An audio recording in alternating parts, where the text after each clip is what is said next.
today, I should say this evening, I'll be making carrot jalapeno cake. You want a big fork. You want a big bowl. Okay. Might as well bring this over to here. Okay. Alright. There you got enough in here. Alright.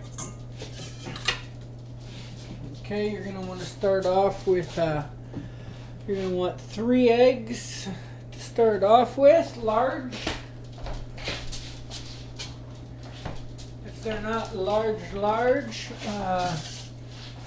you might want to get, 4 eggs, if they don't look very large. Alright.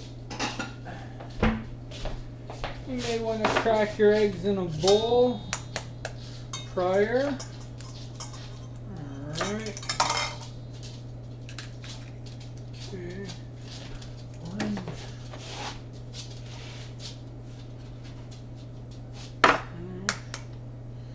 Just do this. You never know if you get a bad egg or it's happened. So 2.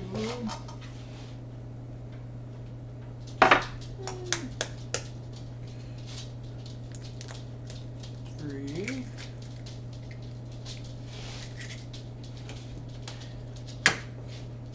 There we go.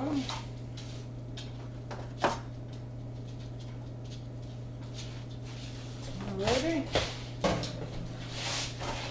in the fridge. Grab your oil at the same time. Canola oil, vegetable oil, it really makes no difference. Just give your eggs just a quick beat, just to essentially break the yolks. It doesn't have to be, anything fancy here. Measuring cup. You're gonna want. And you will measure yourself out 1 cup. Squeeze here. 1.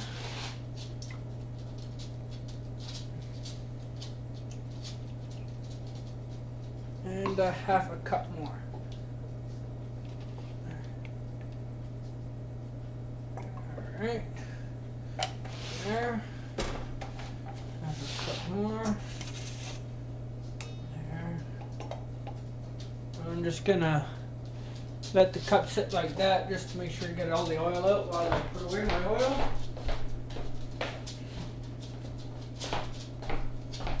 Alright.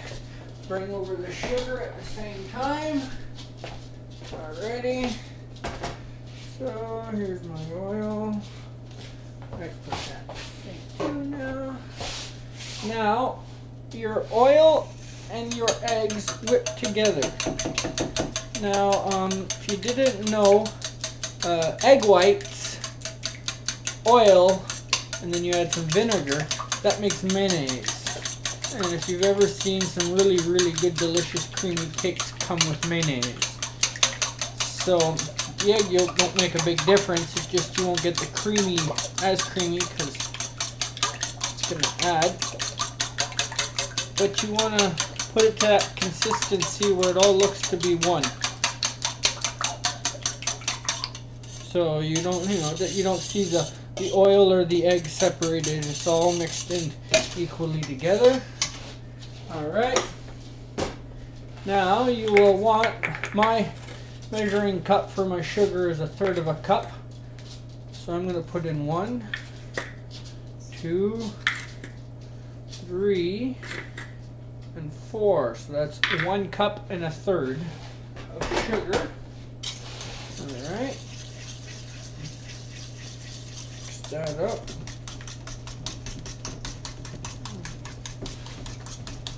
Alright.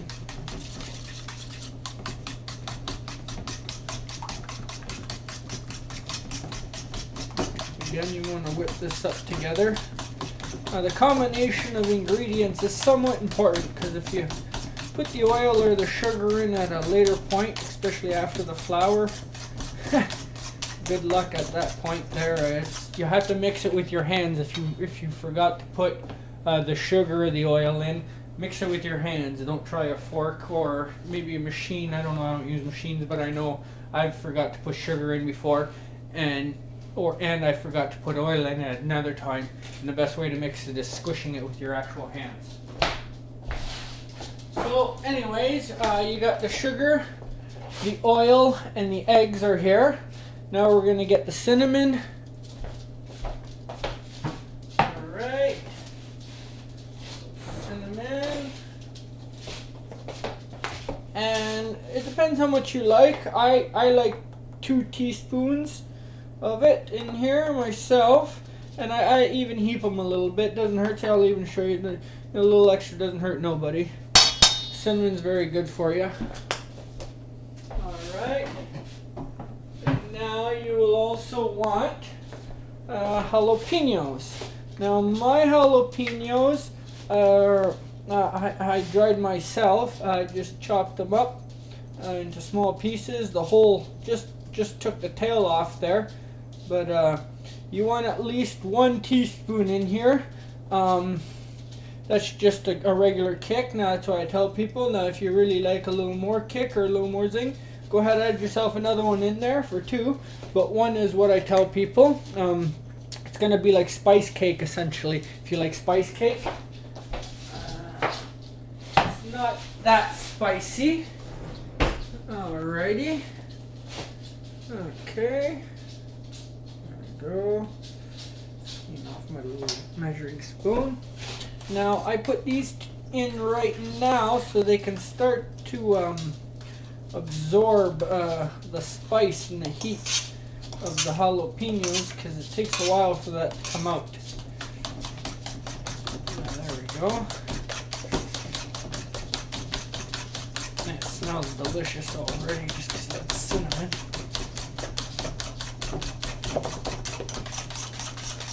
Okay, now again you can see it's all mixed evenly now. Now you could let that sit for 5-10 minutes if you feel like. It'll spread out more evenly the heat, and you won't get maybe little bites that are as hot, but you still probably will, just not as. Anyways, okay, jalapeno and your cinnamon are in there. Now you're going to want to get your flour and your baking powder. Cold flour is fine.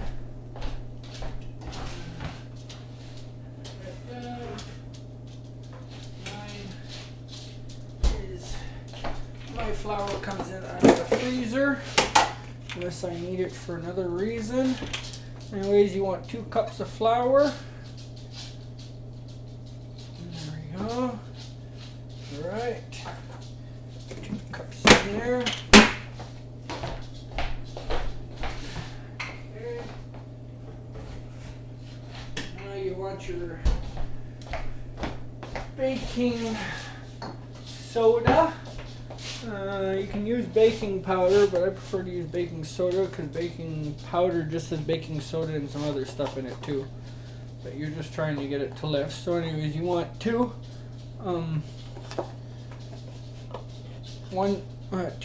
teaspoons, 1 per cup of flour pretty much. Right.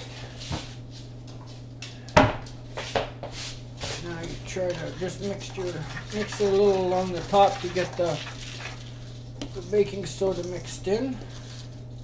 Now I should have pre-told you, it'll be written at the beginning of the video anyways, but you want grated carrots.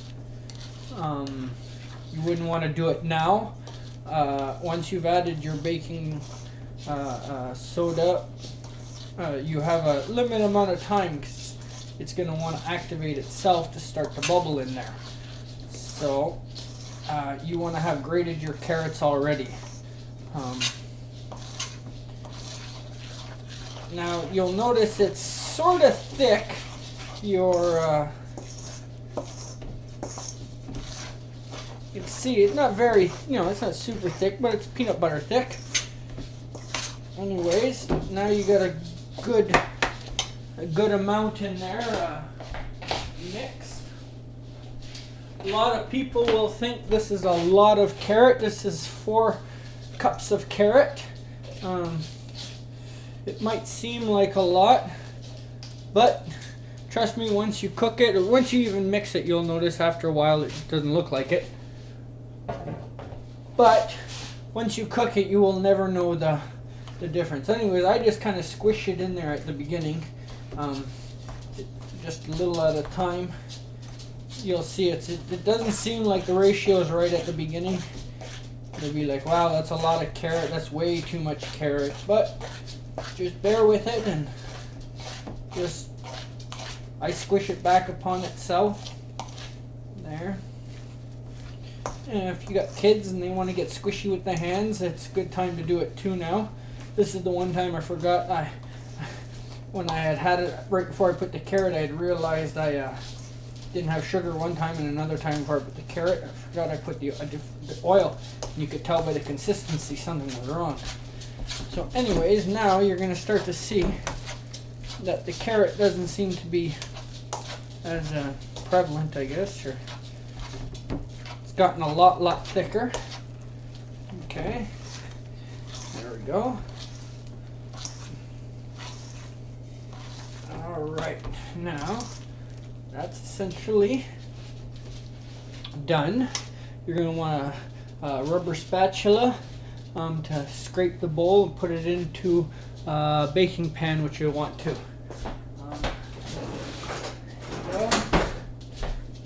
Okay, and no, that's right. There you go. Okay, so you're going to get yourself a baking pan. A lot of people like to say oil pans. I'm going to say don't oil your pan, just perfectly fine the way it is. One thing you're going to want to do right now is turn on your oven to 350. Now I'm going to just go like this and scrape off you could let the kids, if you don't mind them eating this. I did my whole life, just to show just showing everybody there's nothing wrong here, just delicious. Good thing to taste right now too, to know if you've missed anything or if you want to add anything. Nice. Anyways, we'll bring that down to here. Now you just go like that.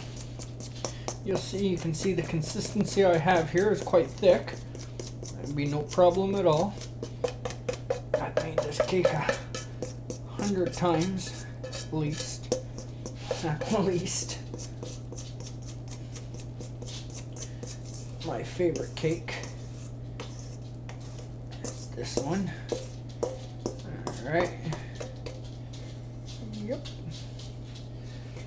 Looks like I can still have a little click. Okay, now when you put this in, you're going to see it is thick, but again I say don't worry. Spread it out. Okay.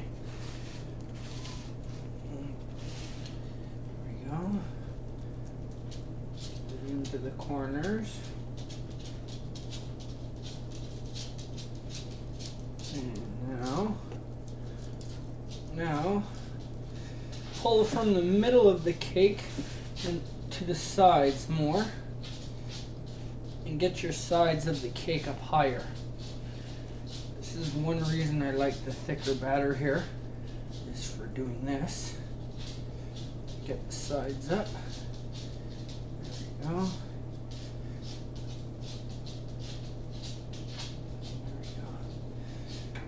Alright, now you can see this is a little indented here.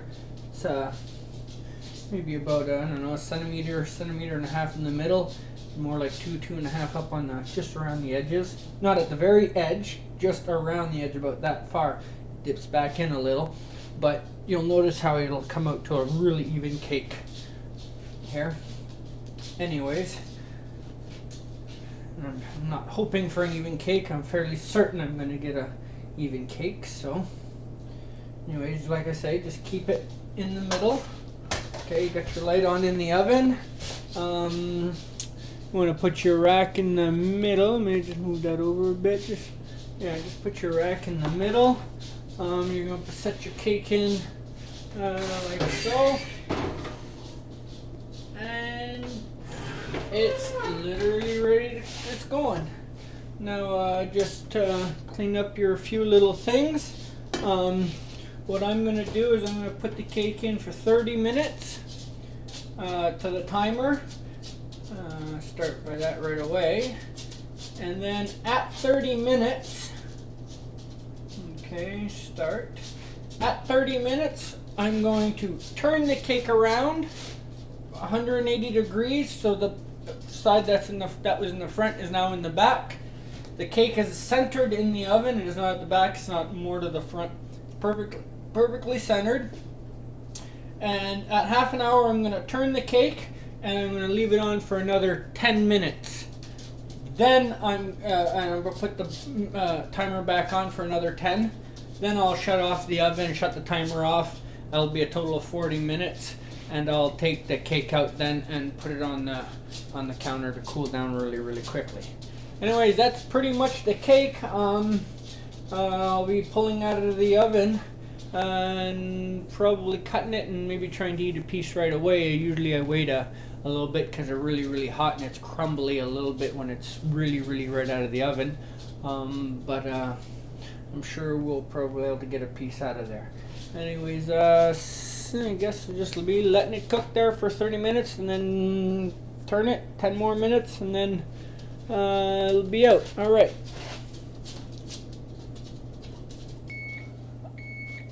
Alrighty. Well, you can hear there's the beep, beep, beep going. I'm just gonna get my mitt. And I'm just gonna turn my cake 180 degrees, leave it right in the middle. Go another 10. Alrighty. You can even go 9 if it took you a while to get to the beep. Alright, be 10 more minutes and I'll take her out of the oven. Alrighty. Alright, we got the beep, beep, beep again. Alright, turn the oven off. We're off. And now pull out our cake. I'll try to get a close up here of the cake. You can see the height. It's just peeking over the edge there, really. Alright, nice and even everywhere. Alright. Now, what I'm going to do with this is actually set it on my ceramic counter here. Alright. There we go. And right here, the ceramic counter just cools down a lot quicker, everything for me. I'll be able to have a bite in a little bit. Anyways, I'll cut the cake when I come back. Clearly I can't take a bite right now. And you wouldn't want to even cut into it right now. But you can see, it's a nice... People would tell you to check it with a toothpick and stuff. This is going to be a super moist cake. The toothpick after 25 minutes will come out basically clean, but it's not cooked yet. But anyways, yeah, just let it sit here. It's still essentially because of how hot it is cooking, but I'm slowing her down there. Will help to moisten it. Then I'll also, after I chop it up and it's cool enough, I'll transfer it into a big plastic container there. Anyways, okay, I'll be back when I'm going to chop it up and have a little bite. Alrighty. Alright, well, she's cold enough to be able to cut. I guess you can see, I don't know the measurement. Oh, hang on, I got a ruler here, so let's see, it's 13, I guess. 13 by 9. Or, what's the bottom say here? Oh, the bottom says 12. 12 by 8 at the bottom. And the top says 13 by 9. Alright. So anyways, I'm going to cut it in thirds lengthwise. Alright. Close to as much as I can. Alright, and then I'll cut it in half. Alright, half again. Half again. Alright. Half again.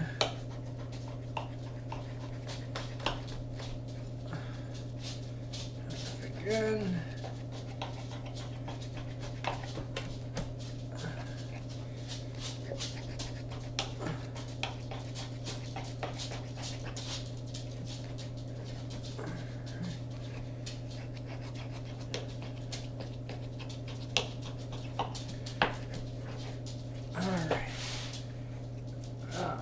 Cut it.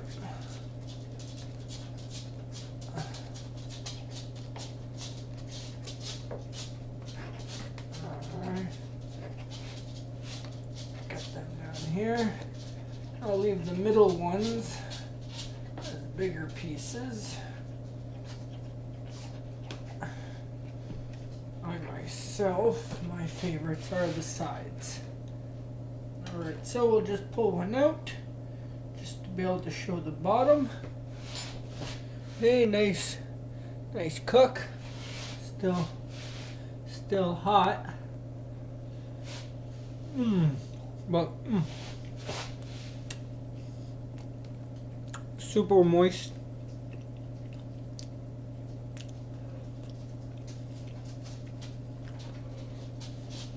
In fact, I think you can have another one there. Again, you can see it's a nice cook on it. Inside is super nice. I myself could have added another 2 teaspoons easily of the jalapeno, no problems, and it still wouldn't even have been too spicy. It's just, if I give a piece to my neighbor, they wouldn't like it any spicier than this. But anyway, take it out, put it in a plastic container, throw it in the fridge, eat it with some milk. Hope you guys enjoyed this.